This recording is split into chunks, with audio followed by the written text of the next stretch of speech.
Welcome to my world.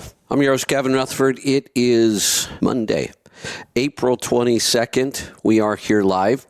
It is a free-for-all today. Phone lines are open, so jump in and join me. That number, 855-950-3835.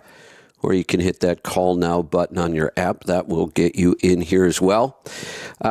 Jump in and join me. I don't have a whole lot today. I was counting on Brent to join me this morning, and I had plenty to talk to Brent about. I had a whole bunch of questions for him about what's going on with the market right now. Brent had a family emergency and will not be able to join us. So I've got a couple things, but go ahead and line up your calls. We will get to them right away today. It is a free-for-all. Anything goes. We can talk about trucks, money, fuel mileage, maintenance, tires, taxes, technology, health and fitness on the road, getting started as an owner-operator, finding freight, working with brokers, getting your authority, you name it, we'll talk about it. All you have to do is jump in here and join us. Hopefully we'll have good audio between myself and the callers, and we will get on with the show today. So back to my point about there are a lot of similarities with our economy between now and the 70s, kind of stagflation, an economy that's slowing down. We keep hearing about companies going out of business and laying off. And that's not just trucking, it's across the economy. And yet prices keep going up. We just did I say we, but Lisa did most of the work. I helped a little. We just did an event here in town for the PTO, which is the organization, Parent Teachers Organization. It was a casino night, so they bring in a company that can set up like a temporary casino here in town. And Lisa and I catered it. And we do one or two events like that a year. I was absolutely shocked at the cost. A lot of, this is an event where we buy a lot of food that we normally wouldn't buy. We don't eat. That's just how these events go. But I was just absolutely blown away at how expensive it was. So inflation is still continuing to go up. And here's the thing that you might be confused about. The government keeps trying to report that inflation went down. It did not go down. It has never gone down in a long, long time.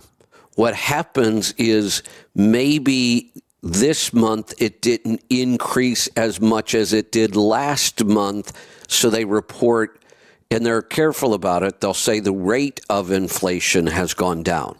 Well, technically that's a true statement, but it's very, very confusing. Inflation goes up every month. It continues to go up every month. That means you have to add whatever inflation was this month to last month and the month before, and things are getting really expensive. Now, here's the big difference that I'm seeing. I talked about how hard it was to get a job then. Nothing like that happens anymore. And we didn't have the options like Uber and Lyft and Instacart and DoorDash and Uber Eats. So if you do lose your job, you can be earning money that afternoon. We didn't have those kinds of opportunities. What I see now is the economy looks the same in a lot of ways. We have rising prices and a slowing economy, stagflation. Except this time, it's the opposite.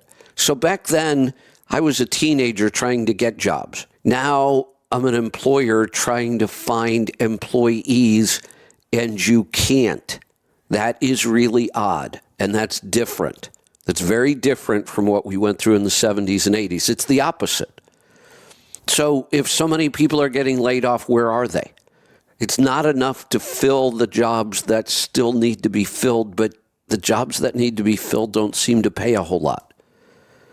So we'll keep an eye on that. All right, we've got some calls screened. We're going to go check them out. We're going to start off in Oklahoma. Paul, good morning.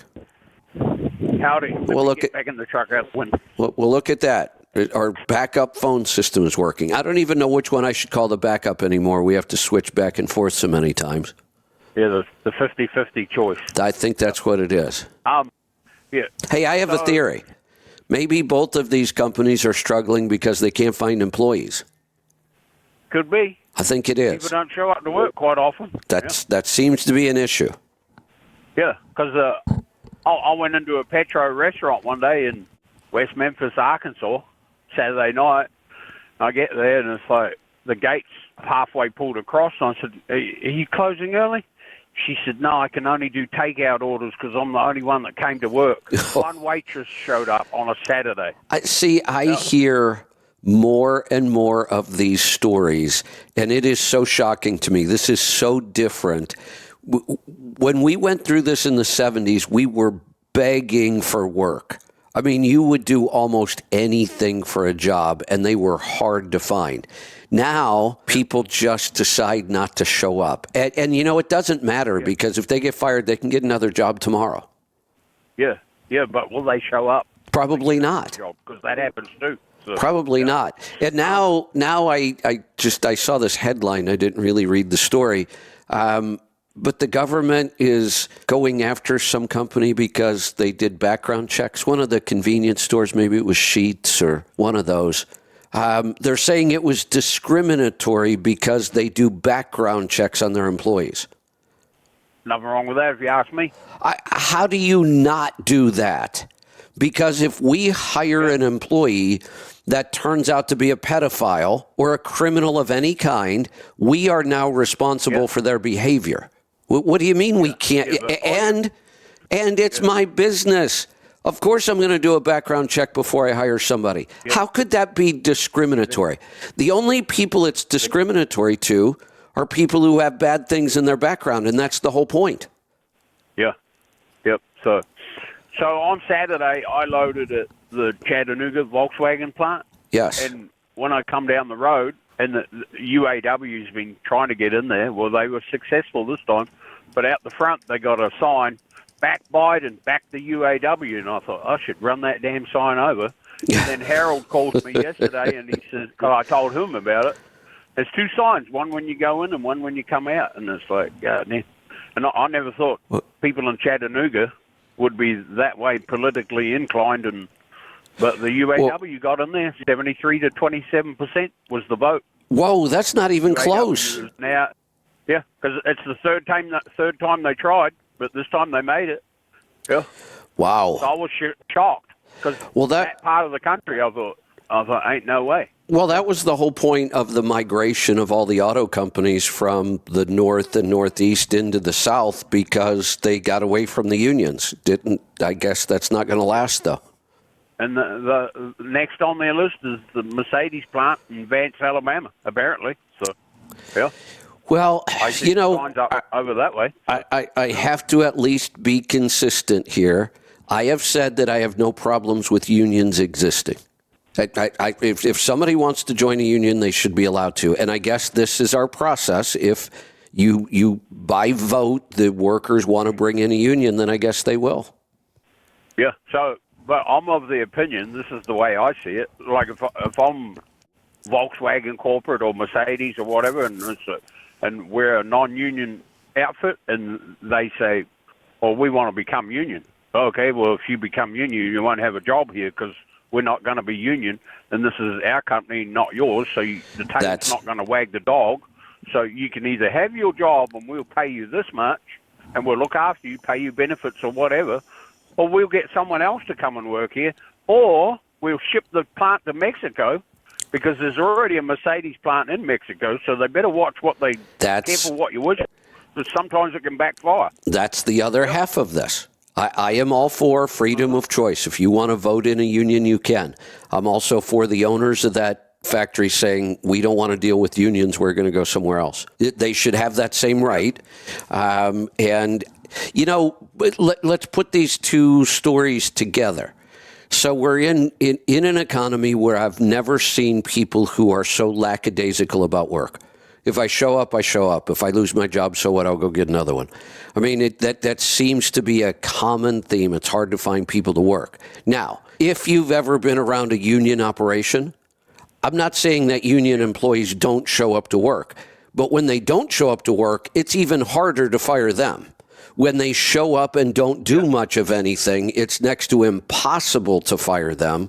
So I can't see. I was here. Looked, I clocked in at 4 right. a.m. Yeah. Yeah, I'm here. Yeah. That's all that seems to matter. I have firsthand experience with this, and I've told this story before. Just about everybody in my family was involved with the Teamsters when I was growing up. Just about everybody. And I had a brother-in-law who had a less than stellar work record, and he did switching out in the yard for one of the big LTL carriers, yep. Spectre. At the time, they were the 5th largest trucking company in the U.S. He got caught sleeping twice out in the yard. He would just park the switcher somewhere where they couldn't see it, and he would just take a nap. He'd go to sleep. And who knows how many times or how long he was doing this for, but he got caught twice, and the union kept his job for him. Yeah, crazy. It's awful. So, yeah, but it's the new world we live in. It's like, oh, well, I don't have to work. I just got to be here. I just got to clock in and stay here all day and clock out. Or get paid. Or like the restaurant you just dealt with. Clock in for me. Just don't show up. Yeah. I hear lots of stories from employers of how difficult, like I say, it was the opposite. When we went through this in the 70s as an employee, you were begging for a job. You were doing whatever you had to do to find a job. Now it seems like as an employer, you have to do that to find employees. And I hear from employers all the time where they will finally get people in to fill out applications. They choose somebody, and then people just don't show up, like ever. Like they filled out an application, you called, you tell them they have the job, you go through all that, and then on the first day, they just don't show up. Yeah. Are you not coming? Oh, I changed my mind. Yeah, I changed my mind. Yeah. It's a crazy economy. Came along. It's closer to my house that I don't have to show up for. Yeah, exactly. Yeah. Oh man, I don't know where we're going with this one, but it doesn't look good right now.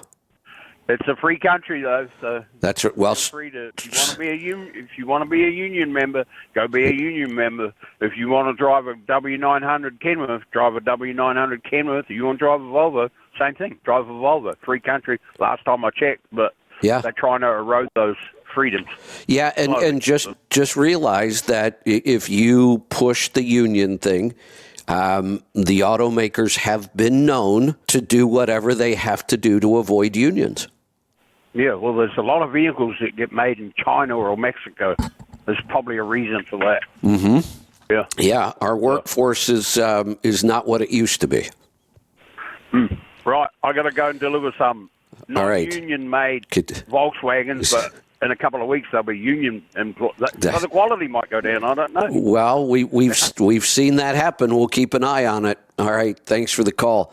Let's go to Texas this time. Shane, welcome to the program. Good morning, Kevin. How are you doing, buddy? Doing good. We looking at an oil sample today? Good. Yes, sir. All right. Are you running Catalyst? I am. And is this a new truck or a new engine? It's a new truck and new engine. All right. New truck, new engine, 80,000 miles total on the truck and 50 on the soil? Correct. And are you using Catalyst? Yes. Okay. So the Catalyst probably accounts for the iron, so I'm not too worried about that, but I'm also seeing almost all of your wear metals went up. Chromium went up, nickel went up, aluminum went up, copper went up, lead went up, tin went up.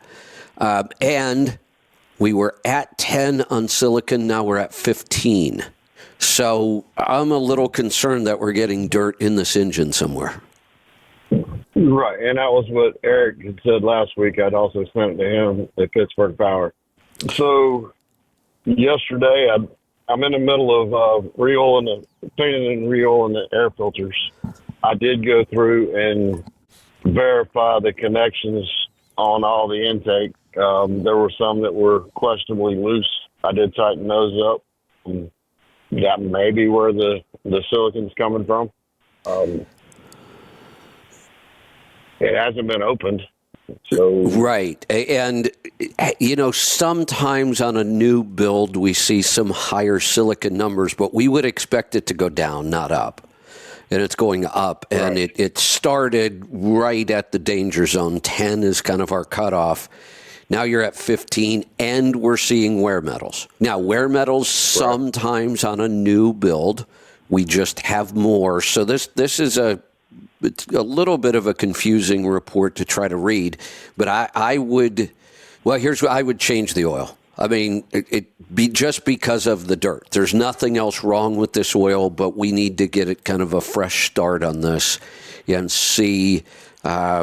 You've re-oiled the filters. You've checked all the connections.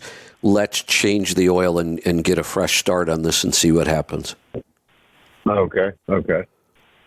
All right, that's where I was concerned with, and It's after Eric brought it to my attention, also, it was kind of all right. Well, I was definitely thinking that from what I read, but yeah. The good news is, opinion definitely doesn't hurt. And this is why we sample every 25,000 miles, even on trucks that allow 75,000 mile intervals.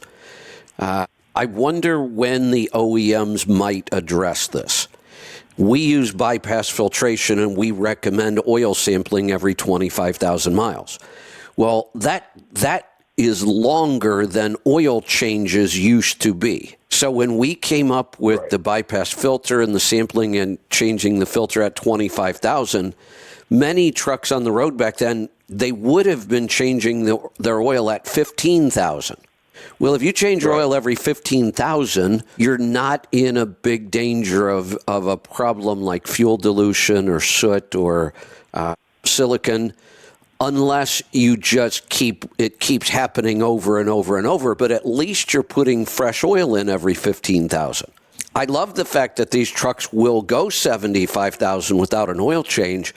But if you have a problem, especially if that problem occurs early in that 75,000 mile change, and you're getting fuel dilution or a lot of dirt, we could wipe out an engine before we get to 75,000. And even then, we're still not checking for the problem. All we're doing is changing the oil.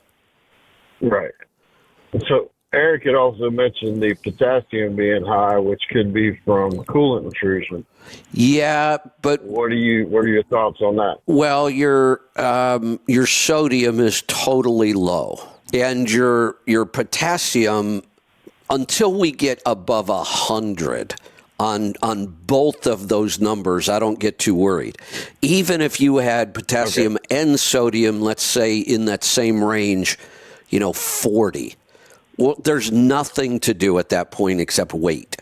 If you had both sodium and potassium, I would say it's going to be a coolant intrusion. But with only one and this low, more than likely you picked up some chemicals off the road somewhere. Okay. So I haven't been anywhere, Texas to Florida. That's my run. So, I mean, it hasn't been a lot of rain. It's surprising where we can pick these up sometimes. Now, it could be the very beginning of a really, really small coolant leak right now. One that's so small we would never find it.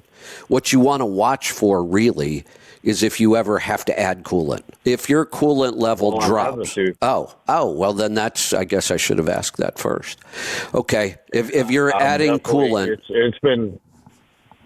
How much have you had to add? Since the truck was new, since we picked it up with 11 miles on it, I've had to add 2 gallons of coolant. Some of that was going through an APU leak on the connection between the truck and the APU, but that's been fixed and taken care of, and I'm still having to add a little bit of coolant depending on how hard or how heavy I'm hauling. Here's what I would start doing. And right now, there is no problem with this coolant. If it's coolant, there's not enough in there to hurt anything at all. So we have time on this, and it's a good thing because there's no way we're going to find this yet. Here's what I would do, though. I would start tracking your coolant the way you track oil. So when you have to put coolant in, write down the odometer and write down how much coolant you put in. So measure it.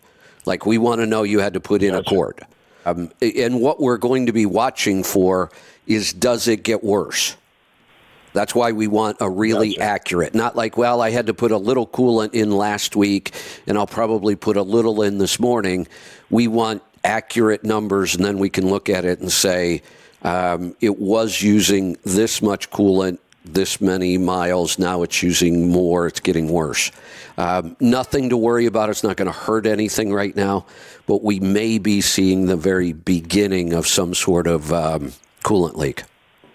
Right, and that's what Rush had said. They've looked at it 3 times, and they're like, we don't see where it's going. So you're just going to have to wait until the snake really rears its head up, because correct. There's no way for us to find it right now. It's not even evident yet that there is coolant getting into the engine. There might be. Okay. And then we know you do. Gotcha. You are adding some coolant, so then we start to wonder. And it's been doing it since it was new, so let's just keep an eye on it. But I would start measuring that coolant pretty accurately. Okay. All right. Sounds good. Well, I appreciate the help and the information, and I will get that changed within a week. All right. Let me know how that goes. We'll keep an eye on it with you. Let's go to Ohio. Brian, welcome to the program. Good morning, Kevin. What's on your mind today? Your favorite question in the whole wide world. Okay. Go ahead. Why? Why? The question is why. All right. Yes. Now, what I want to know the why to is, I've heard you state this a bunch of different times over the years. People have asked you when they should start taking Social Security. You said, tell me when you're going to die. Right. Why? Because it's really just math. So if you start collecting Social Security as early as possible, like the first year they tell you you can, you get locked in at a lower rate per month. If you wait, then your rate per month goes up. If the longer you wait to collect, correct, the bigger your check is every month. But you've also skipped those years that you could have been collecting. So now it becomes a math problem. Will we live long enough to collect more if we wait, or if we know we're going to die early, we should start collecting it as soon as possible, because ultimately we would get more by starting earlier. But we can't make the calculation unless we know what day you're going to die. Okay, well, let's just plug in some numbers. Let's say you're going to live to be 75, and the other thing, you're going to live to be 80. I'm just going with statistical averages on my family. Okay. I can't calculate this in my head. There's so many factors I'd have to know. I'd have to see your Social Security history and know how much you would collect at 7. Well, when are you considering starting collecting? Well, I'm looking at 62, and I'm also looking at 65. So have you gone to the Social Security Administration and requested your reports? No, I have not, because I'm not even 60 yet. Well, that is the step that we would start to do. So not only do we need to know what day you're going to die to do this accurately, but we also need to know what are the options on start dates. If you're looking at 62, we have to go to Social Security and say, okay, how much will I collect if I start at 62? Or how much will I collect if I start at 65? So that's the first bit of information we need. Then we could make some predictions. Then we could say, okay, if you live to 75, you should start taking it early. But if you're going to live to 80, well, then you should wait. But there's a lot of numbers we need to know before I can answer. Much of a difference? Well, so there will be that much of a difference in the math? Well, there could very well be, or otherwise, why would I even talk about this? I mean, if there was no reason to. I'm trying to find out. I mean. Well, so again, you've never expanded on it. You've always just said, tell me when you're going to die, then I'll tell you when you should take it. I'm not saying you haven't. I'm just saying I've never heard you expound on it. Okay, and let's go through it again. And I'm just going to use very hypothetical numbers. If you start at 62, you're going to get $1,000 a month. If you wait till 65, you're going to get $1,500 a month. So now we could at least go through, let me see if I can do this, should be fairly easy math in my head. That would be 3 years, 36 months times $500 extra a month. So that's 18,000. And we're getting 12,000 a year on the lower amount. So can you start to see now we're 18,000 ahead by taking it later. So, and we know that we get an extra 500 a month. So you see where the extra 500 a month within a little over 3 years overcomes the difference. Now you're collecting more because you waited. But if you die early, if you die before you even get through that 3-year period, then you would have been better off taking it early because you didn't live long enough to get the additional money. Yeah. Now, that part I knew. Well, that's the whole part. Trying to understand where you were coming up with the other part of it. What other part? This is the whole part. It's do you take it early or do you take it late? And we can't know unless you can tell me when you're going to die. I don't know what other part there is. Well, no, I mean, like, the difference between 62 and 65, if you know you're going to kick off somewhere in that time frame, take it at 62. No, stop. You're not getting it. I'm not saying you would take it if you knew you were going to die before you're 65. That's not what I said, and that's not how the calculation works. Clearly, if you know you're going to die before 65, you're going to take it early. I'm talking about we got to calculate out to 75 or 80. It depends, and that's why I had to use hypothetical numbers because you don't know yours. If you knew yours, I don't. We could calculate based on a range of when you might die. So even if we don't know for sure, we can still take your numbers and say, well, if you live to 75 and die at 75 in 10 days or whatever, you would have been better off taking it early. But if you make it to 76, there's going to be a year where it flips. We don't know what that year is until we know all the numbers. But if we had your numbers, we could calculate and say, okay, based on your two numbers, you need to live another 12 years after you start collecting in order to make it worth it to wait. Okay. At least I've got a basis for the math formula now, so if I get my numbers, it'll help me to understand it better. Yeah, so there is a process. You can reach out to the Social Security Department now, and they will give you all of your amounts and what you're going to get if you wait till whatever age. Right, but that still doesn't tell you when you start taking it, though. That just tells you what your start point is, correct? Yes, and that was my point. Nobody can tell you for sure unless you can tell me what day you're going to die. That's the whole point. Right. We have to speculate on part of this. We don't know when we're going to die. But if we get the hard numbers, we can at least tell you, okay, if you think you're going to live 13 years after you retire, then wait. If you're only going to live 12, then take it early. We could at least set a range at that point. Does that make sense? That's more. Yeah. Oh, yeah. It makes sense. I mean, it's just more than I've heard you explain before on this situation. Right. That's all. And part of that is because nobody knows when they're going to die.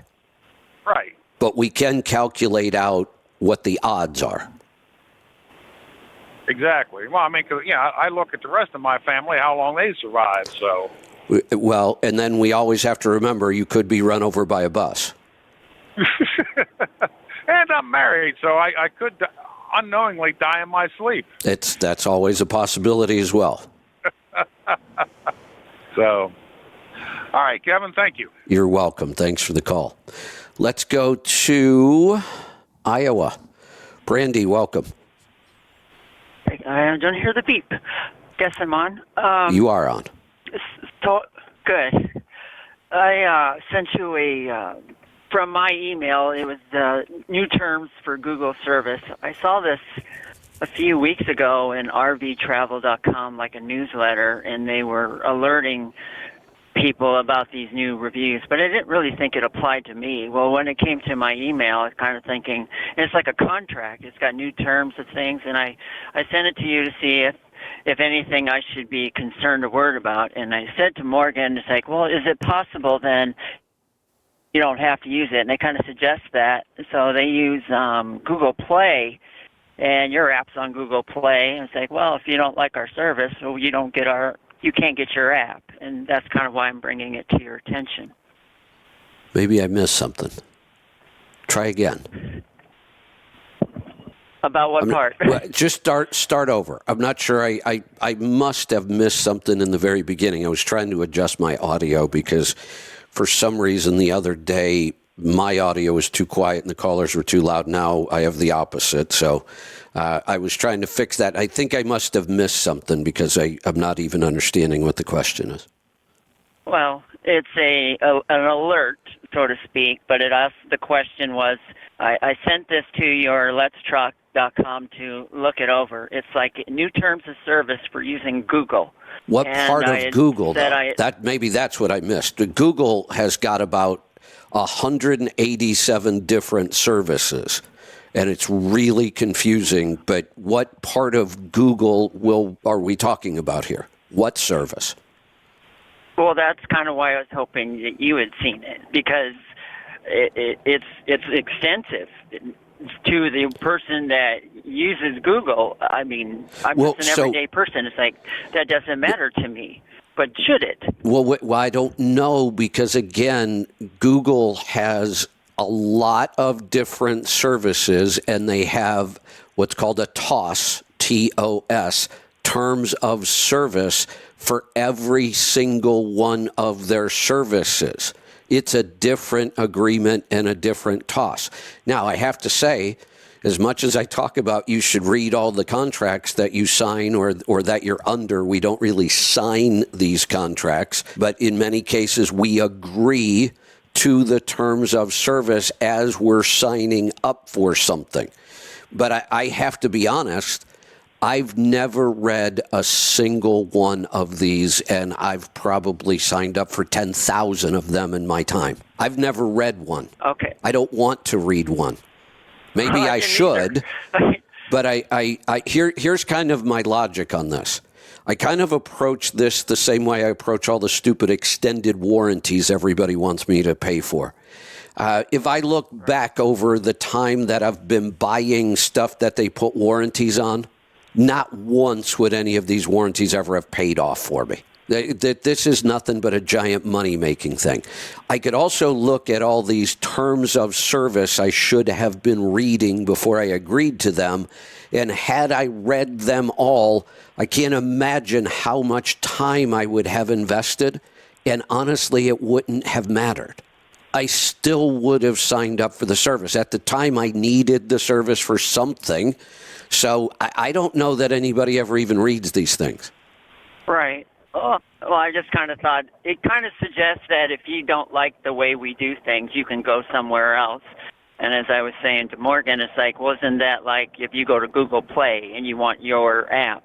Well, you can't get your app if you don't basically agree to the terms of service for Google. And as I said at the beginning, I came alert to this by RVTravel.com. Now let me go back again, because you keep saying if you sign up for Google. You can't really sign up for Google. Google has probably more than 100 different services. So what you are agreeing to at that point, not Google as an entire company, you are agreeing to the TOS, the terms of service for the App Store itself. That's it. Okay. You didn't agree to the terms of Google Mail. You didn't agree to the terms of Google Voice or of dozens and dozens of other Google services. You agreed to the terms of service for the App Store specifically. Okay. Well, I'm looking for peace. Well, that's the first time I've ever seen this on my phone. Yeah, well, here's my point.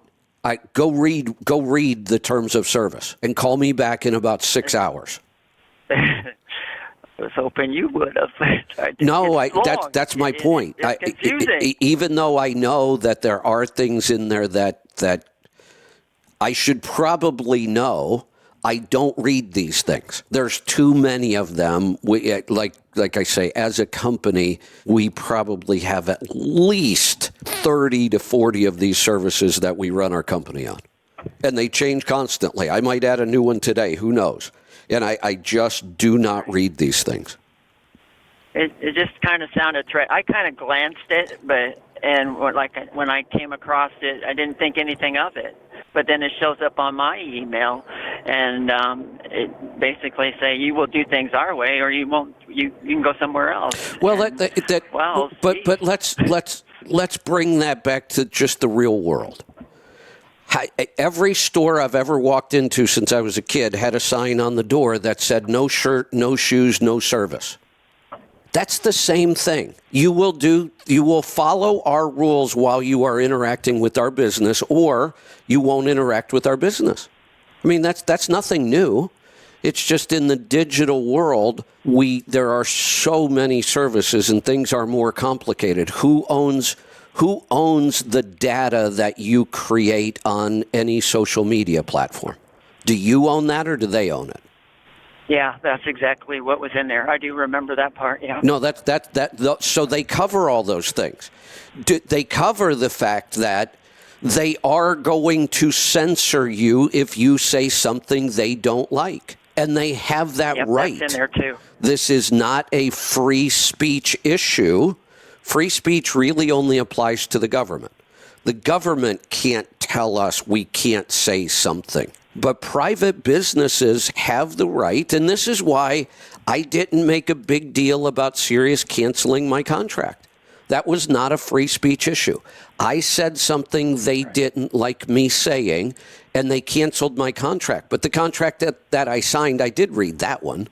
That one said if I broadcast something they don't agree with, they have every right to delete it and then ultimately cancel my contract. And they did. But that's not free speech. And this is no different. And it's no different than a store saying you can't walk in our store without shoes on. They're just saying So if you're going to interact with our service, if you are going to use our software is basically what we're talking about here, these are the rules to use it. Here's another one. I am not allowed to play copyrighted music at the beginning of my show the way I could on Sirius. If I do, all of these platforms, all the podcasting platforms, run software. It takes their software about 3 notes to know that you put copyrighted music in there, and they will delete that episode. Those are just the rules we are supposed to live by. I don't hear it. Are you there? Yeah. Can you hear me? Okay. Yeah. In my car, should be no problem here. Yeah. So every what time... What would you do if you couldn't use their services? Where would you go? Because if Google's like a monopoly, you have nowhere else to go. Where would you go? But you have to stop saying Google. What software does Google have a monopoly on? Probably their most used piece of software, I would think by far, would either be Mail. Mail is probably number one. As a company, we use Google Mail, even though we really kind of like Apple products better. But in some ways, Apple doesn't work the way Google can work. So we actually use Google Mail as a foundation for our company email. But they don't have a monopoly. Google Search?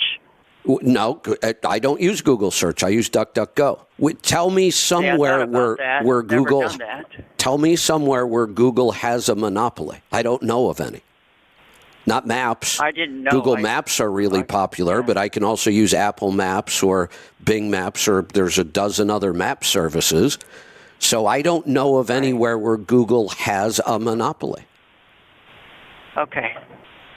So you think outside of the box, and I haven't got that far yet. I was just hoping that you knew more about it than I did, and you could just... Clearly, Google is big, and if there weren't a lot of advantages to using Google Mail as a company, we wouldn't, but we do, because if you wanted to work with many other programs, then Google is better than most that's out there. It's not a monopoly. It's just, and it's no different than Tesla cars. Everybody now sells electric cars. Everybody. And almost every auto manufacturer now has multiple electric models. They came out of nowhere. They're not selling, but Tesla still sells really, really well. They don't have a monopoly. They are just significantly better than everybody else at this point. And in some cases, that's what Google has done. Google has built some things that if you want lots of integrations to make everything work, then Google can save you an awful lot of time. But it's not a monopoly. May 22nd, and this is supposed to take place whenever and whatever they're going to plan on doing. But I will ignore it. I appreciate what you've told me. Now, here's the other thing you can do. You can go read it if you want and try to figure out if you agree with it or not. Like I said, I probably should read these things. I've just decided not to. Right. Okay. So I'm not telling anybody not to read it. I'm just saying I choose not to. And here's the other thing. I can't count how many times I go to open a program and they'll flash a message saying we have a new terms of service. Check here to agree to it. And I'm not going to read it. Not only was it long the first time, well, they change it 2 or 3 times a year sometimes. And now I got to go back and read it again and try to, I'm just not going to bother. Okay. Well, whatever's May 22nd, whatever they're going to do, and I don't know what that is, and we'll just wait till then, I suppose. Yeah, and again, I doubt that this is even any kind of a big deal. This stuff happens every day. It's just you happen to see this one or read it or be a part of it or something. But terms of service, you sign them constantly online, even if you don't realize it. Right. Well, the free speech and all of these, like lawyers for every single thing that you want to do now is like the norm, and it's kind of it's a little concerning. It's like, am I going to accidentally step myself into guilty of something? I don't know. It's possible, but here's the thing. Right now, I look around. I don't see anybody being prosecuted for breaking terms of service. I don't think it's that big of a deal. More than likely, well, here's an example. I know somebody that posted videos on YouTube for several years. They had hundreds of videos, and YouTube deleted them all. Just deleted them. That was that doctor. Correct. Well, he wasn't a doctor. And Dr. McCullough. Well, it's happened to a lot of people. We get videos deleted here and there. They had their entire account wiped out, hundreds of videos. But in the terms of service, they knew that that was possible had they read it. Right. Yeah. So one of the things we try not to do, I'm not going to read all of the terms of service. If I find a service that would help us, we need to use, we just sign up for it and use it. What we try not to do is become so dependent on any one of these services that if they go away, we're screwed.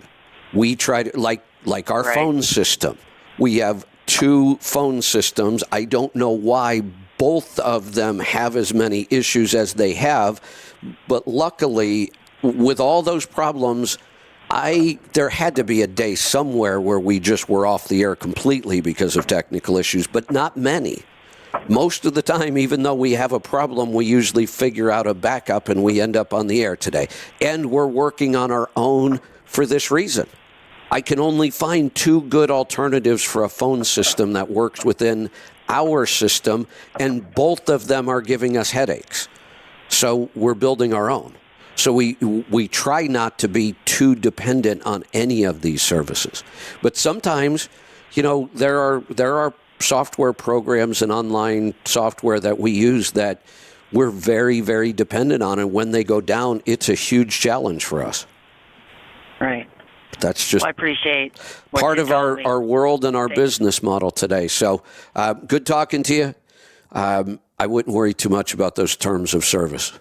Let's go to South Carolina. Terrence, good morning. Morning, Kevin. How's it going? Good. What's on your mind today? So you were talking about like the inflation and all that, and but I remember when I started my first job on the books in I think it was 83. Oh, it was actually 82. Yeah, so I was 82, and I was making $3.25 an hour. But I went to work every day. Yeah. You know what I mean? And what I'm seeing now, like what I see now at my place, like we get these guys coming in. We have triaxles, quads, and then trailers. Most of the trailer drivers are older and are workers. Yeah. The people in the quads are a little better, and then the triaxle guys are just like willy-nilly flyby guys come in and out. Go ahead. Yeah, I was just going to say before I forget, I remember my first job, minimum wage for me was $2.65 an hour. Lisa, that must have been different. Yeah, I was in New York. So Lisa had the same first job, and this number is going to be so low, I'm not sure I'm going to remember it. But I think it was like 30 or 40 cents an hour because she was a server, and servers got tips. So the minimum wage for servers was significantly lower. I don't remember if that was the right number or not. Maybe it was $1.10. I don't know. But it was much, much lower. Now, let's think about this for a second. At $2.65 an hour, if I put in a 10-hour day, I'd make less than $30. Right. Yeah. Now, things were significantly cheaper. I will say that. So it's all relative. I mean, I probably you could live better on minimum wage back then than you could today. Yeah. But the funny thing was here is I noticed down in the South here in South Carolina, like I was listening to these guys the other day. It was a little slow right after January, and the one guy's they're talking off in the distance. I hear him and he's like, "This is BS, I got this 4:30 start today, and they got to switch it up." And I'm like, okay. And then he goes, yeah. He goes, and then the other day they put me on standby, and I didn't come in Monday because I had something to do. And I'm like, listen, I'm going, you don't want to work. You really don't want to work. You just want to work when you want to. You know what I mean? And and that's like the mentality that I'm seeing of a lot of people. A lot of people. The attitude has definitely changed. There's no doubt about it. And part of it really is the environment itself. I mean, if we go back to when I talked about where you might drive around all day and fill out 10 applications, and it might take you 10 hours to do it all, and then you'd sit around and wait for phone calls back, and you may not get it, and you may have to go out and do it again. When you did find a job, you wanted to keep it. So we had a very, very different attitude about work. Work was not easy to find. When you found it, my attitude was always, I better work hard to keep this. Today, it's so lackadaisical, the whole attitude about work. Well, if I show up, I show up. If not, I'll just go get a different job. Some of these people are working 2 and 3 jobs. And when they lose one, maybe they just fill in with Uber. And Uber, I could work today if I want, but I could also just wait till Friday night because I always do better when the bars close. So it's a whole different environment. But then we also have to take into account that we have now had several decades of schools and participation trophies. I mean, we all know what I'm talking about. We reward people for next to nothing in our school system now. So we've created this entitlement mentality. And look, I'm not making this a generational thing. I know some Gen Z and Gen Xers that are damn hard workers.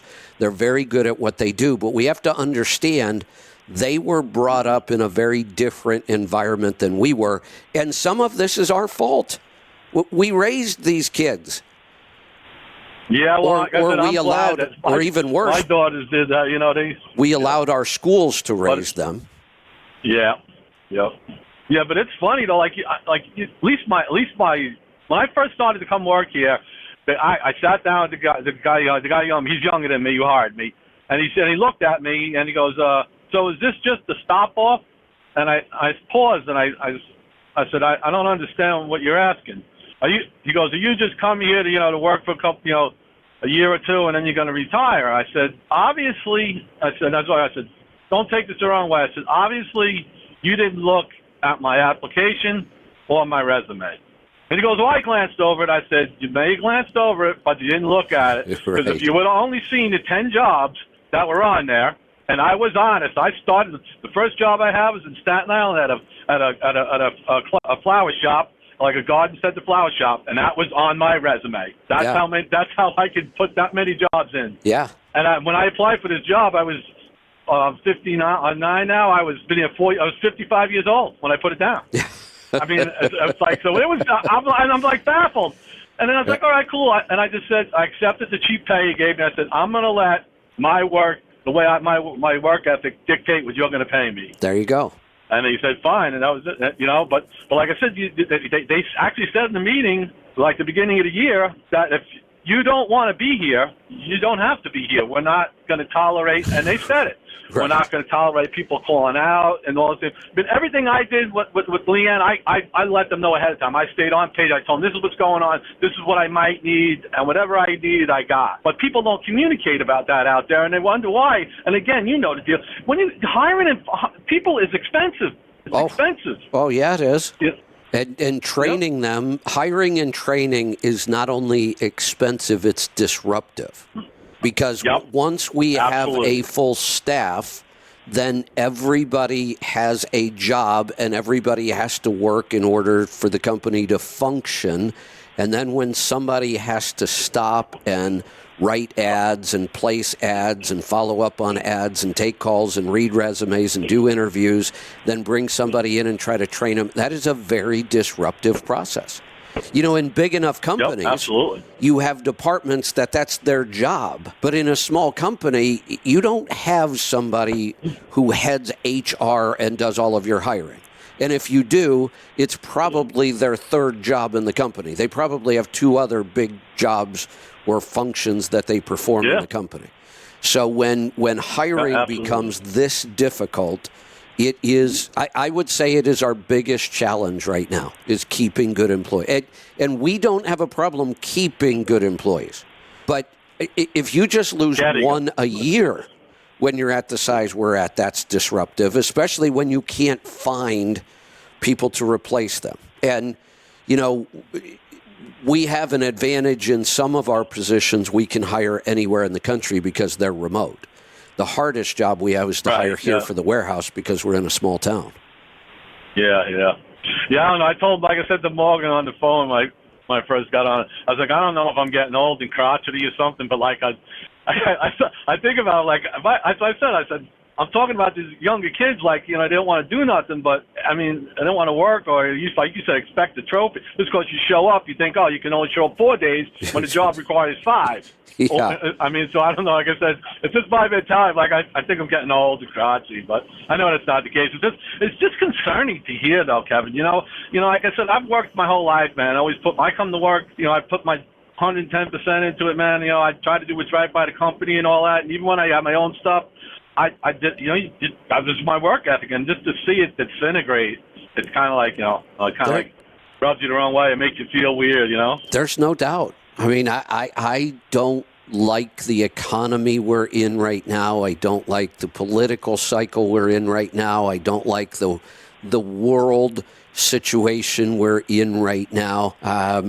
And like I say, the last time I remember this kind of pessimism or this many things happening, negative things happening all at once, probably was the 70s as we were coming out of Vietnam.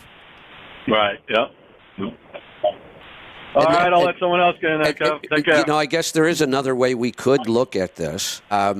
We could look at it as, when we were coming out of Vietnam, I was just getting out of high school. You weren't far behind. We've had a really good, long economic run-up since then, really. I mean, it's been, our country was in pretty good shape in a lot of ways for a long time. So I guess we could at least be fortunate that the majority of my lifetime, it was not a struggle to live in this country. It was actually pretty easy. Right, yeah. No. And I have to believe Hopefully it gets better. at some point we'll get back to a cycle like that again. Yep. One can only hope. That's what I'm hoping for. All right, Kev. All right, good talking to you. Thank you. All right, I am going to my last call, and I am just fine ending early today. I have a lot going on, but if you want to call, I'll take your calls. So hit that, as long as you've restarted your app since the show began, your app should work. The Call Now button will get you in here. Or the number to dial, 319-527-6791. I will do something else as well. If you are watching on any of the live streams, Facebook, YouTube, I don't think I can see comments from X, Instagram, Twitch. If you want to type a question into the chat, I may take a couple questions from the chat. Yeah, here's one. It's not really a question. It's a comment. And I've been getting this a lot. I'm a little shocked by this since we've been doing the live stream. It says, hey, Kevin Rutherford, come back to SiriusXM. Not no, but hell no. I didn't choose to leave SiriusXM. My contract was canceled, but I'm glad they canceled it. I had considered leaving. It was just too good of a deal to give up, I thought. But I am enjoying this so much more. No commercials, no hard end time. If it's time to end, but I'm in the middle of a call, I just keep going. If we don't have a lot of calls, then I can quit early. And there's no commercials. And you can listen to every one of our shows on our app. So, Walter, if you don't have our app, go to your store, Google Play or your iOS, your Apple store, look for Let's Truck. And then when you find Let's Truck, you will find the Audio Road app. And it's way better than listening on Sirius. Why would we go back to Sirius now? All right. Let me get to that call. Let's go to Iowa. Tom, welcome to the program. Yeah, hey, Kevin. So Sirius XM is your ex-girlfriend. Exactly. You know what Why I mean? would I go back? Well, no, but they always, every single ex-girlfriend that I've ever had that broke up with me always wanted me back. Every one of them.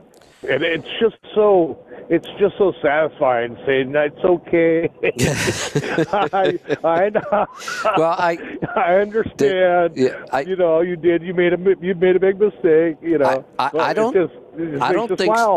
think SiriusXM wants me back. They haven't sent me any emails. Nobody's hinted that they want me back. I'm pretty sure that relationship's over.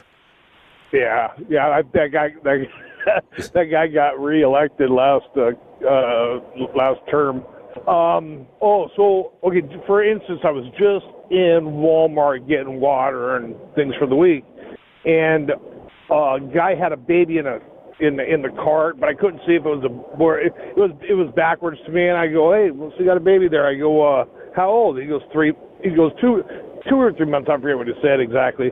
And I go, hey, let me ask you a personal question there. I said, because I heard on a podcast I was listening to the other day that a guy had a baby, and they immediately, maybe gave it 2 hours to make sure it was breathing right, ran up and gave it a vaccination. Oh, yeah. Right out of Kevin, I didn't have any idea this was going on. That's why I asked him, and he said no. He said no, it wasn't immediately. It was 12 hours later. I go, well, shit, that's okay then, And I could tell by the look on his face. I didn't even have to ask him. I can tell by the look on his face that he let it happen, So I've seen some other crazy statistics about this, and I don't even go look. I don't want to go down this rabbit hole, but I have seen crazy numbers. In the 70s, we used to get 5 vaccinations or 6, and now the list is 70 or something. Now, I don't know how much truth is to that. I don't know how many are mandatory. I don't know how many the average kid is getting. But there are a lot of vaccines, and not just for kids. There are, and almost all of these vaccine commercials, there's one interesting line that I've noticed in there. So I was just watching the vaccine commercial for shingles last night. Almost every vaccine commercial, if you listen close enough, between the music playing and all the beautiful scenery on the TV, if you're listening People to that, dancing on the beach, right? right, to that guy that's talking real quiet and real fast in the background, he'll almost always, if it's a vaccination, the sentence is, the vaccine does not work for everybody. Well, who does it work I didn't hear for? that one. How and what percentage Right. of the people doesn't it work for? Well, wait a minute. You just can't throw out that statement. It doesn't work for everybody. Well, why not? Yeah, well, my favorite line of any of the drug commercials, and every single one I've seen has this line in it, like Monjuro, and it tells you the side effects and blah blah blah blah. As the guy spit it out, is that do not take Monjuro if you're allergic to it. Well, like, how do you know? Oh, okay, Right. That one always gets me too. Because Clearly, every time I pick the Monjuro fruit off the tree, I break out knives. Well, and clearly, I mean? if I ever had an injection of Monjaro and I had an allergic reaction to it, I think I'm smart enough not to do it again. Do you really have to tell me that in the commercial? No, not really, but you're not really that bright if you took Monjuro in the first place. So the other one I that. just love about these weight loss drugs now, the GLP-1s. They all say you could lose 20% of your body weight with diet and exercise. Well, wait a minute. Yeah, shit, right? I'll do one Why do I better. need your stuff? I'll do one better. If you want to lose 20, 30, 40% of your body weight, you don't need the exercise or the Monjaro. We can do it with diet alone. Right. Just do it. They're good, clean keto. Yeah. Yes, it works. Hey.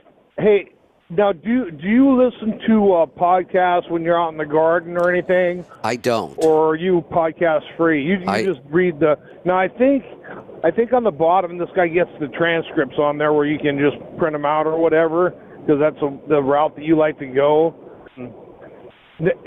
I was just floored. Now, this is where I heard about the baby vaccinations. It's a Dark Horse podcast with, Brett Weinstein. You've heard of him. Yeah. Right? Okay, so that's his podcast. So he had one, and I wrote it down the other day, with Ryan Cole, and that was really a interesting one about the vaccination. And they're vaccinologists or whatever you call them. They're not. I mean, they're doctors, but they're really big on this. And some of the stuff he was saying, and it's just true. You just know it's true, about how we don't really, we of course don't know what's going to happen with it, but I think people are in for a little bit of, in the turbo cancers and all that stuff, people are in for a little bit of a shock. But the other one he had was, and this guy's got a book, The Moth in the Iron Lung. And it's about polio. Somebody, I think I have that book on my Kindle. I think Matt may have recommended that book to me a long time ago, and I think it got lost in my Kindle somewhere. Okay, because it's only a 5-hour read on the Audible. So I got JFK Jr.'s new book. And you still haven't read his old one, which is, I know you know everything, but about what he's going to say. Actually, I don't. I'll bet I would really enjoy his book. I always read. I mean, there's almost never a time where I don't read. I do read less in the summer, but I don't listen to podcasts. Yeah. It's like I can't. The only activity I can listen to things while I do it is driving. I can't listen to things when I work out. Can't listen to things if I walk. I can't listen to things while I'm gardening. I tune them out. I'll start listening, but then the next thing I know, my mind's wandering and doing. But for some reason, when I drive, I can really focus on audio content, but not doing anything else. Yeah, on the JFK books, do not get the audio. He must have, this guy must be his lifelong friend that decided he wanted to narrate an audio book. And I don't leave reviews normally, but this one I got a little harsh. I said he's probably a nice guy, but the dude shouldn't even read to his children because they're going to hate him. You know what I mean? And So, I will say that a good narrator can make a bad book enjoyable. I've actually had books where the book wasn't that great, really, but I have a couple narrators that I really like. Or a bad narrator can totally screw up a good book. and it makes it hard to listen to, and then you're not engaged. Right. So it makes it more difficult. You know what I mean? So you can't have any distractions at all. I've looked up, and I'm not a big fiction guy, but Jack Carr has that series. They made one into a movie, right. and the narrator was so good that I listened to that whole series, and then I looked to see what else he narrated, and he did like a short story, and I listened to that. It was totally gay, but I'm like, oh, whatever, you know what I mean? But the guy was so good, because you could search on Audible by narrator too, you know. And you're absolutely 100% right. There are times when I'm just looking for, I don't have anything in mind. I don't have a certain author that I want. I just want something new. And if I'm getting an audiobook, I will search by my favorite narrators first. Well, yeah, do that. But definitely read that, because I'd love to hear your comments about that, because we were lied to again about the polio. Yes, it was environmental. I mean, he basically tells you the whole proof. Back in the late 1800s, because some guy brought some moths over to New York, and they were killing it with arsenic. It was arsenic poisoning. Well, polio. If we look at, they always want to use those success stories around vaccines to tell us how important vaccines are. But if we look, we really didn't need these things until we started living in cities. When we first started living in cities, we screwed things up bad. I mean, I have a hard time believing this, but I've read it enough times to know that it was true. People used to have, in multi-story apartment buildings in cities, they didn't have indoor plumbing. People had chamber pots, and they used to just dump them out the window. Yeah, that's probably not real good for you. I don't know if vaccine's going to help you with that deal. Well, if you think about it, it was a lot of those kinds of diseases, communicable diseases, something you could catch from somebody else. And that's what we had problems with when we first started moving into cities.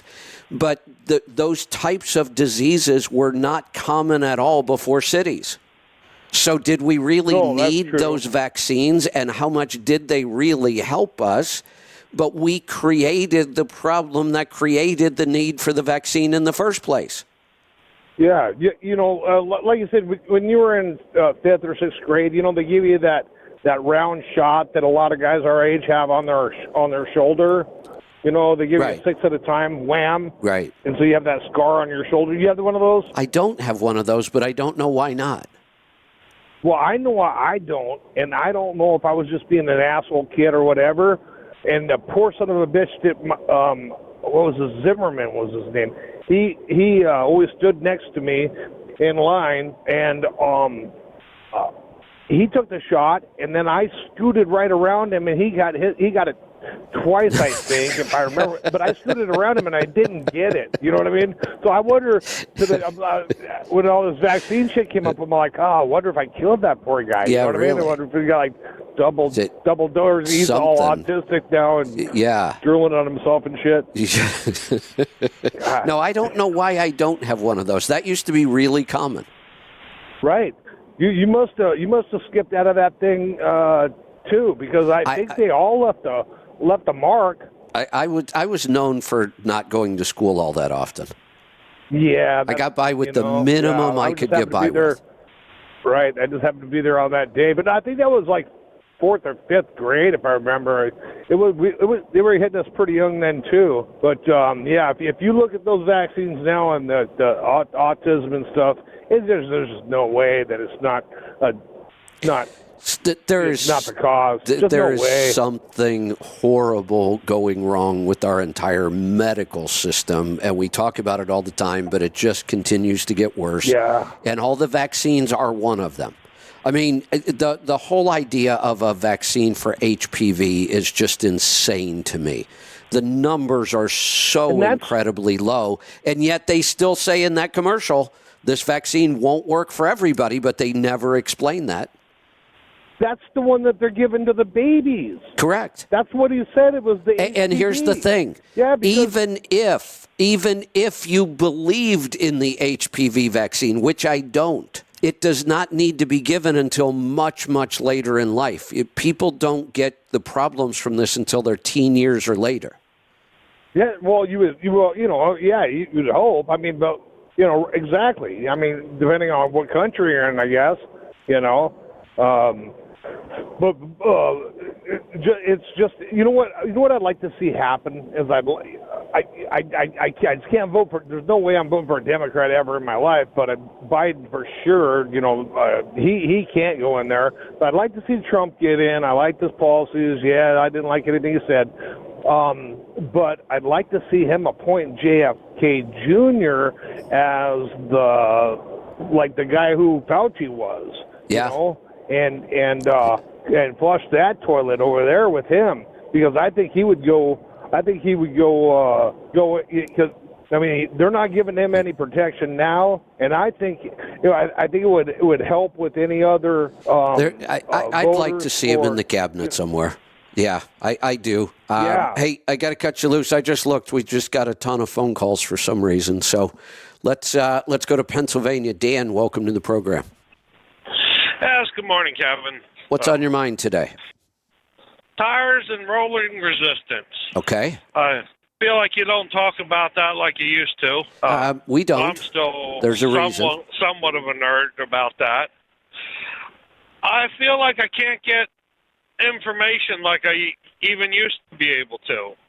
The Michelin calculator's out there, and it's helpful, and I use it a lot.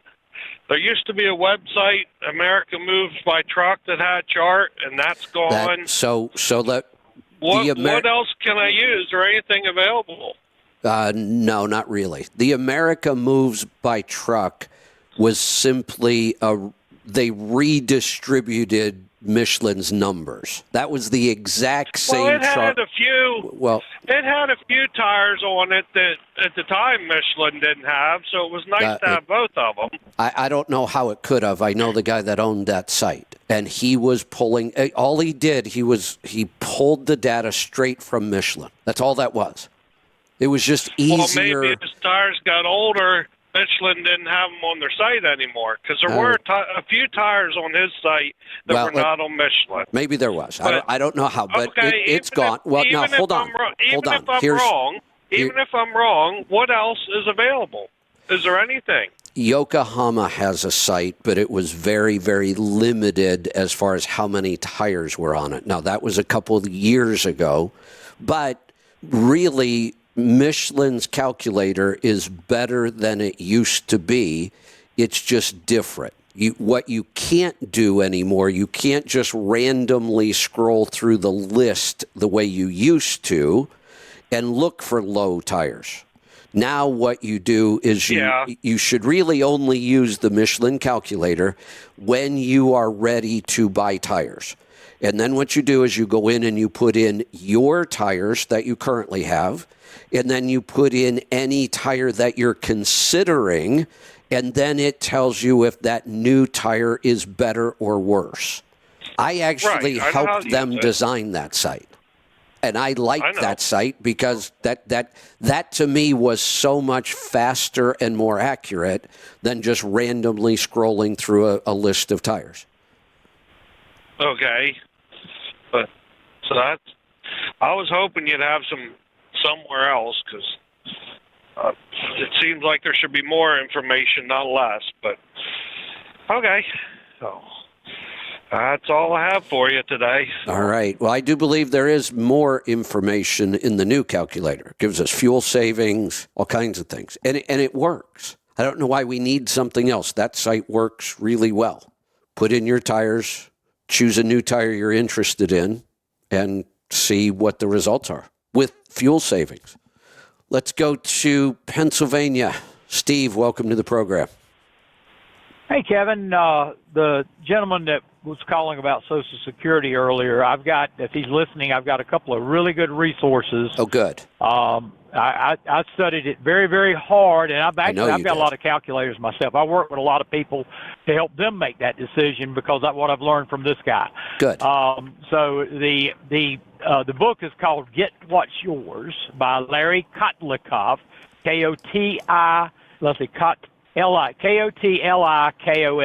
He's head of a department at Boston University, but he's the Social Security guru of the country.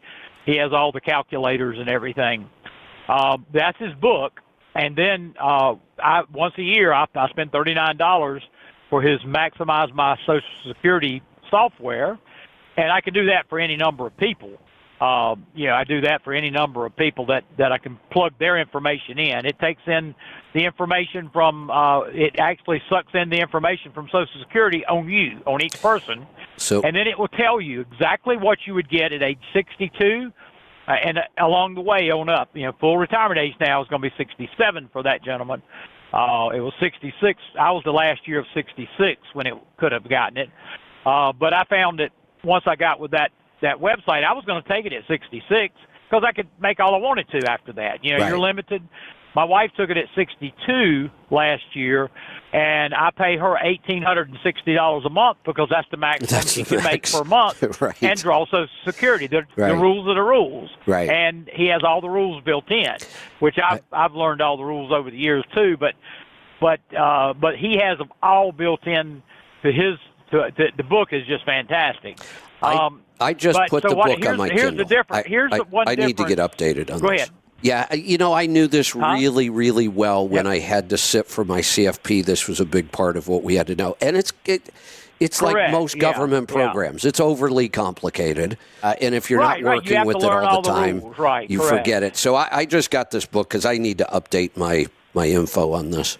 Yeah. Well, just to give you an example, okay, if I would have taken it at 66, which was my full retirement age, I would have had $2,540 a month, and then plus inflation going forward, which we've had some inflation, obviously. Yeah. But by delaying from 66 to 70, I got 8% per year for each year extra plus the inflation rate. So next November, I will take my 70-year-old number, and I'll be getting $4,200 a month. Okay. I'll be getting $50,000 a year from Social Security. Yeah. Plus inflation for the rest of my life. Right. I plan on living a long time, but to give you the actual number, the difference between 66 and 70 is right at age 80 is where I will top what I'm doing. See. And then of course is going way up after that. Obviously because the younger amount, but that's the difference that the extra 32%, 8% a year gives you along the way is that difference is about 9 to 10 years. Now the thing that he has to understand is if he does it at 62, he's going to be very limited on what he can earn outside of it. $1,860 is what my wife can earn this year per month, and after that, for every $3 she earns after that $1,860 a month, $1 of her Social Security is reduced. That makes me insane, by the way. That makes me insane, by the way. Well, I know, but it's the rules. I mean, I know. One axiom of life I have is the rules are the rules, and what I have to do is figure out within the rules what we can do to maximize everything in our business and our personal finances. And so, it is. It drives you crazy, but it's the rules, so we have to go by those. Now, it isn't taken away forever, though. Most people think it's taken away forever. Let's say you get a good-paying job and you want to keep doing your Social Security. You can always pause your Social Security. You can pause it, and then credits are going to go up, actually, and get higher later if you wanted to do that. However, but there's one thing. If they take money from you after you get your full retirement age, they put that money back in extra in your check, and you'll get it in 2 or 3 years of afterwards. So you do get the money back. Right, but here's the problem I have with it. One, it's way too complicated. pausing, restarting. Yeah. What's the calculation if I do? And we haven't even talked about taxes yet. Taxes can affect Yeah, this well, too, based on earnings and all kinds of other screwy stuff. Here's my problem. This is my money. It should not be. This is not a gift from the government. This is not some sort of benefit program. This is my money. And honestly, the government screws me right off the bat because they did a horrible job of investing it into their Ponzi scheme. So I'm not getting back as much as I realistically should had it been invested Correct, properly. yeah. And now you make it this complicated for me to get it back? Yeah, it kind of goes back to those terms of service. That's what yeah. they give us is basically That's right. the terms of service. And they're horrible. But those two sites though, Get What's Yours is the book, and it's a great book. And Maximize My Social Security, like I say, it's outstanding. Everybody should do it. Everybody should start planning earlier. I actually help a lot of people in their 50s because I have calculators that will can estimate everything going forward at 62, at each year on up, to 70. At 70, you have to take it. If you don't take it at 70, if you miss a month, you're not going to get it back. So you might, I will apply in November. I'll get that, and it'll be a bonus. There are so many reasons I hate this program. No matter how long you worked and paid into Social Security, if you die a day into retirement, you get screwed completely. Now, if you have that's right. a spouse, you might get some of it passed on, but even that sometimes gets complicated. Well, wait a minute. Yeah, that's a big one, Kevin. He does need to hear this. The main reason I waited till 70 is my wife is 6.5 years younger than me. Okay, so and she worked with the school system, so she never made an awful lot of money. So her Social Security check will be low. But let's say I live to 80 and she's 73.5, and I assume room temperature all of a sudden I die. Okay, she will move up to my number at that point, which will give several $1,000s more than a month than she's getting. So she will actually move up to that number, and her family, the women, live to be 95 to 100. Yeah. So she'll actually get the money. Now there again, I'm keto, mostly keto, some carnivore. I plan on living to 100. Well, I'm 69 and a half right now, and I have no medications. I am very vibrant, and I'm still doing 2,700 miles a week, plus everything else I do. So, mentor people. I work with people. I've got trucks. Everything. So if you stay active, I think you can and eat right, like we're doing. I think we can live a long time. So I think we're going to get the best of Social Security because we're going to outlive their actuarial numbers. That's what I'm hoping for. It's just a shame that they've so overcomplicated all of this. And honestly, why don't I have an option at whatever age I decide to retire? Why isn't there just a lump sum that I can take? There should be. I paid into it all this time. They tried that. They tried that in the early 2000s, and the politics of it is it gets demagogued, and they tried it. They did try. Bush the first 2 years was going to try it, and politically it was the third rail. So that's the thing. Once it's in there, it's in there. Yeah. They don't want to give it up. The big thing is now. Yeah. So. It will, for people that worked all their lives and made decent money, especially early on, because it's indexed. My money back when I was in my 20s is indexed up to my 60th birthday. Right. So the earlier you work, the more you make early, the better your checks are. Mine's up near the max, and I never made the max, but I made it for a long time. That rule actually makes sense because that's how investment works. The longer the investment's in there, the more valuable it should be. So that at least makes sense. Here's the thing. With a call like that today, other than just doing what I did, trying to describe to him why we would have to calculate this, and I think I got it across, other than that, this is going to have to be a coaching call thing. I can't help somebody with this on the radio show. There's too many ways to screw this up. If you don't ask all the right questions, it's really easy to screw this up. Well, have him. Like I say, if they get either one of get that book or that website, it will help people a lot. And like I say, I work with other people too. So if anybody knows me, they can get in touch with me too. I'll work with them too with my calculators, because I've set up a bunch of spreadsheets and calculators on the average wage index. There's a lot of different things involved. I know. But that's where I learned it was from Dr. Kotlikov. So he was a very good teacher about it. Well, So all right, sir, have a good day. I'm going to read the book, and I will probably go set up those calculators. So if somebody wants help with this, I could do it on coaching calls. It's just not, other than some basic information, not a whole lot I can help people with here on the air. Let's go to South Carolina. Nick, welcome. Hey, Kevin, what's going on, buddy? What can I help you with today? Hey, you had a caller earlier about the guy having the coolant issue. Yeah. He was leaking coolant. I had the same issue. I bought a truck, and I had the same issue. I was chasing it for like 3 years. And then I was listening to your show, and I forget if it was you or Pittsburgh Power that said that sometimes they level out after a certain amount. A new truck. So I tried that. What's that? Do you mean a new truck that leaks right from the beginning? Or any truck with a leak? This wasn't a new truck or any truck. He said that any truck, sometimes they can do that. So I just let mine go down until it stopped going down, and it stayed right between my add and my full mark, and it hasn't budged for like over a year. I haven't lost any coolant at all.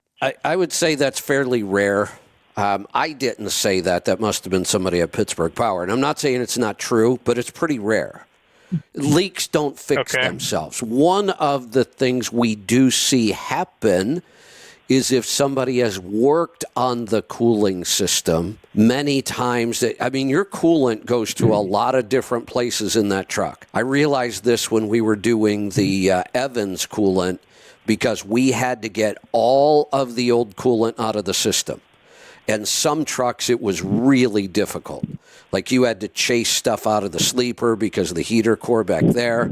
It was a lot of work. Sometimes when somebody has worked on the cooling system, the opposite happens. They don't get it completely filled. So then it looks like it's full until the system starts to circulate. Then it looks low, so you add some. Then it might circulate again, and it looks low, and you add some, and then it stops. But that's pretty rare, and leaks normally don't fix themselves. Now, this being a new truck, maybe they just didn't get the cooling system filled completely, and at some point this would stop, but that's pretty darn rare. Okay. Well, it worked on mine, so. Yeah, it like I say, it can happen, but I don't troubleshoot based on something that is so rare. In order for that to happen, we have to think about it. If we had a leak, how can a leak fix itself? It almost can't. Good point. It's almost impossible. I mean, there might be some weird situation out there where something leaks, and then I can't even think of one, though. I mean, if something is leaking, something is either cracked, loose, a seal went bad. I mean, something happened to cause this leak to start, and 99% of the reasons leaks happen, they're not going to fix themselves. Okay. But it's not completely out of the question. But it's one of those things that it's so rare, it doesn't really fall into my troubleshooting tree. But it does occasionally happen. Almost every time I've seen it happen, it's because somebody was working on the system, and the system just needed to kind of refill itself. Let's go to Tennessee. James, welcome. Hey, Kevin. Chamber pot was not on my drinking bingo card today, so I'm good. Come on. Really? Wonder how many people have any idea what that is the right term, right? Even when I said it, I'm like, is that the right word I'm looking for? I think it is. I'm going to assume so. It made sense to me. Yeah. But I don't know that was really what we were going for there. But anyway, as a side note about your ex-girlfriend, I don't think Dan Ronan's show is on anymore. Dan's not I on? tried to get it this past weekend. Really? Huh. Yeah, he's not on the website either, so I don't know what happened, but anyway. So Yeah. my question I know is about Freight the Waves CMC Live is doing quite a bit over there these days. questions on our homework. Sure.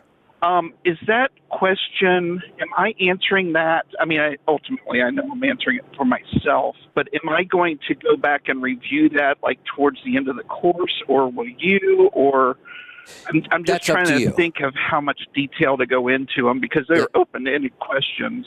Yeah, they are very open-ended, and they are designed that way to get you thinking. And the more you think and the more detail you put in, the better off you will be.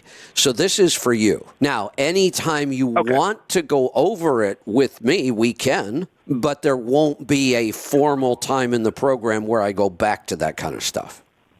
Okay, no worry. That answers that question for me. That mindset of what I was Yeah. Now, trying to get at. what could happen So- during the course? At some point, I may be teaching something, and I might say, "Hey, remember in that form when we asked you this question? This is what we were shooting for." That may happen, but there isn't any place where we're going to formally come back and work on these forms. Got it. Perfect.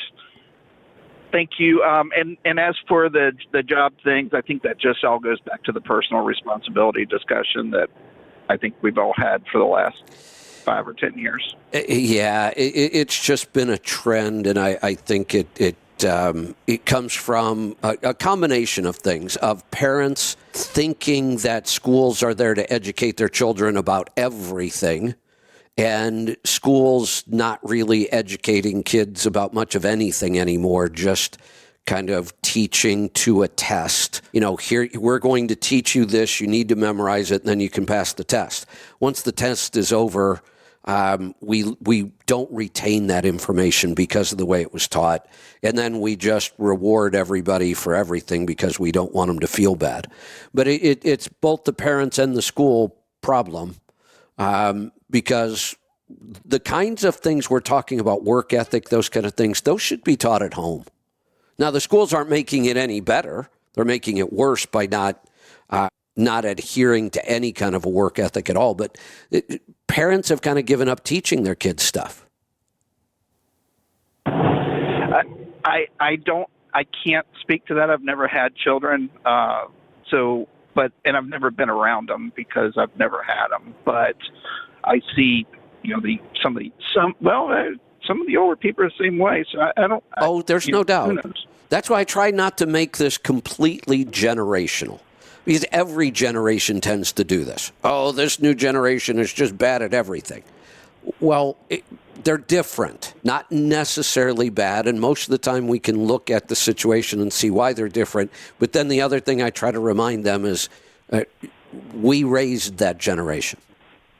We have some responsibility there. Here's what I will tell you about children. I've been around a lot of children, my whole life. They are very, very impressionable, and they learn easy. So that's why each generation is different. It's not that they're different as human beings. They grew up in a very different time. How could a child right now not be wildly different than myself at 60? We had TVs when I was growing up, but we had 3 channels. There's no such thing as a cell phone or a computer or 10,000 other things that are a very big part of a child's life now. And I don't think it's gotten better. I think this idea that children are staring at screens all day long is absolutely horrible in so many ways, but we're not going to change it. I mean, you can change it within your own family somewhat, but even that can be a struggle. I mean, trying to feed children properly today is more and more of a struggle all the time because they have access to food everywhere. Very true. The thing I try to remind people of 30 years. Yeah, the thing I try to remind people of is whatever behaviors you're seeing out of the generations that follow yours, it's not that they're inherently bad human beings. These aren't character flaws. They think this way because this is how they were brought up. This is just their reality, and this is what they live with. Not having firsthand knowledge, I can only I can see that. Well, and then the other thing, I mean, we got to the point where material things were very important to us. You know, I see this thing all the time. Well, two parents have to work today just to get by. Well, that may be true, but we also have to look at why that is. That isn't just because jobs pay less. That's what everybody wants to make it out to be. When I was growing up, the average home was 1,200 square feet. 1,200 square feet is now considered a tiny home. The average now is well over 2,000, I believe. That cost a lot more to build bigger houses. When I grew up, you probably had one TV, not six. Now, not only are there TVs everywhere, every child and everybody in the family has 2 or 3 devices. When I grew up, TV was free. It's not free anymore. Now people pay for multiple streaming services. We have all kinds of subscription services. We have internet service, and everybody in the family has a device and an internet plan. It used to be more common for a family to have one car. If you had a second car, that was kind of a big deal. That now everybody in the family has a car. I could go on and on and on about all the things we spend money on today that we did not spend money on when I was growing up. So my mom didn't work outside of the house. She had time to teach me things as I was growing up. Now we have parents that commute 45 minutes to an hour on average and then work 10 hours a day. So they're gone 12 to 14 hours a day. And we've turned over raising our kids to the schools, and it was a big mistake. I agree. And I think Zenith TVs was on my bingo card, so I'm going to take a drink right now. There you go. Yeah. When you got a new high-end TV back then, so a high-end TV back then was a giant piece of furniture, like a credenza, and it had a TV in it, and you opened up the doors and you could see the TV, and then over on the side it had a phonograph, a record player. Does anybody even know what those things are anymore?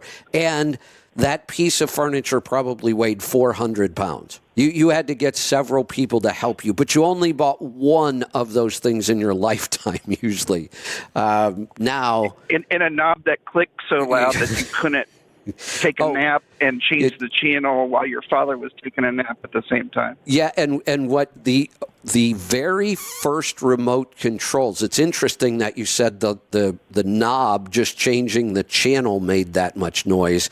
The original remote controls, it was actually noise. It was like a clicker. The click, the noise was what made the channel change. That's going back a ways. And I remember that because for some reason, if I built a Hot Wheel track down our stairs, the noise it made, the car would make when it would hit the bottom would change the channel on the TV. So I wasn't allowed to play with my Hot Wheel cars while my dad was watching TV because the channel would keep changing. Man, am I old.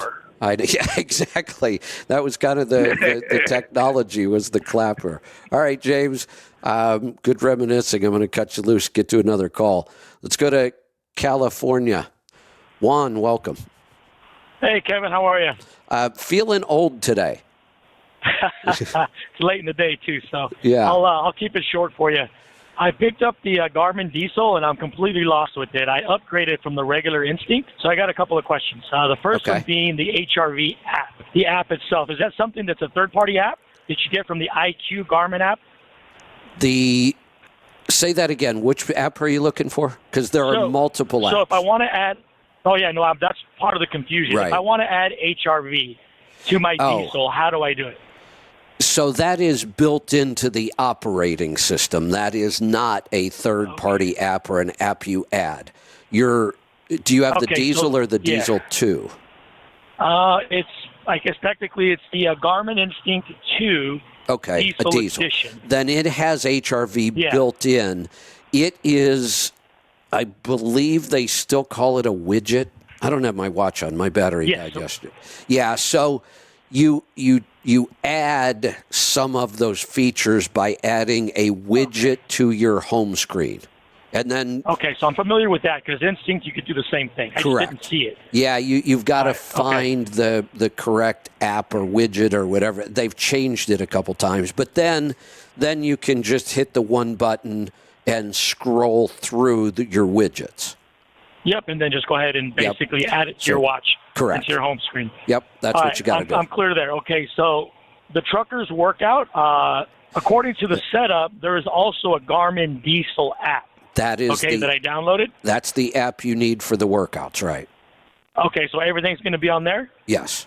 As far Or as do workouts, I have to look for it? Because when I well, you got to look for it. You 'cause got to when I- look for everything because this darn watch has so many Okay. features. It really does. Okay, I know. I got that part. Garmin Pay, is that something you set up? It is. I have not set that up because I do use Apple Pay just from my phone. So I can't really help you. But it is the same type of system as Apple Pay. So you log in, you enter your credit card details, and then you can use the watch to then pay. All right, perfect. No, I have Apple Pay, so I'll just keep it simple and just keep That's doing what it I that do. way. Yeah. Okay, no, I think I got it. I appreciate it, Kevin. You're welcome. Thanks for the call. All right, we are going to wrap this up today. We're just past the 2-hour mark. I am out of calls. Good stuff today. I'm glad we recovered. So I'll just let everybody know. We've developed kind of a pattern here. We have 2 phone systems. They do quite often not want to cooperate with us. We don't really have a primary and a backup. We've switched so many times, I don't remember what was supposed to be the primary, what was supposed to be the backup. So our method, we've just kind of fallen into this, is we were using, I'll just say, program A for the last couple of weeks, and everything was fine until this morning. Now we've switched to program B. We will stick with program B until it breaks. It just seems to be easier. So we will be back on this phone system tomorrow for the Power Hour. We are here all week, so we will see you soon. Be safe, be profitable, be fit and healthy. Always do the hard work and master the journey.